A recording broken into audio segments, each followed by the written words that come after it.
Okay, what do I do about progression? What if my baby's not improving? I'm doing compressions, I'm bagging the baby, we've already done a dose of epi.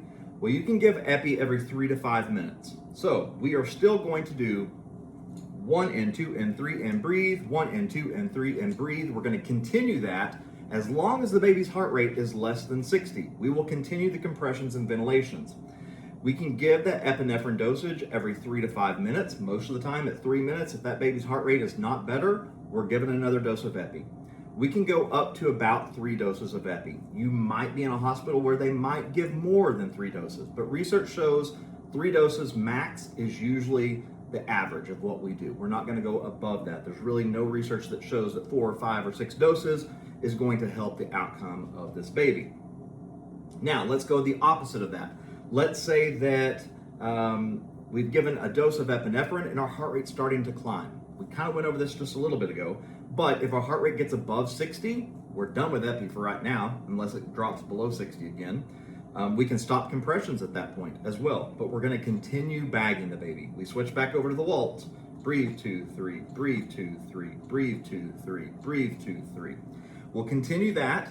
Once that baby's heart rate is kind of stabilized and we're above 100, that's when we're going to go ahead and go to the NICU. We're going to put the baby on the ventilator and we're going to observe and monitor that baby, especially if we are intubated. If the baby has not been intubated, and there's going to be instances where that is the case, we're really going to have to watch the baby very, very closely because there's a good possibility that the heart rate's going to drop again. And if it does, we have to be able to jump right back in and do exactly what we were doing beforehand. You're going to have some situations here in the simulation lab where I might have the baby's heart rate go below 60. Then it's going to go above 60, it's going to go above 100, and then it's going to drop again, and it's going to go below 60. Then it's going to go back up, and it's going to go back down, because I want to make sure you know what to do in those situations, okay?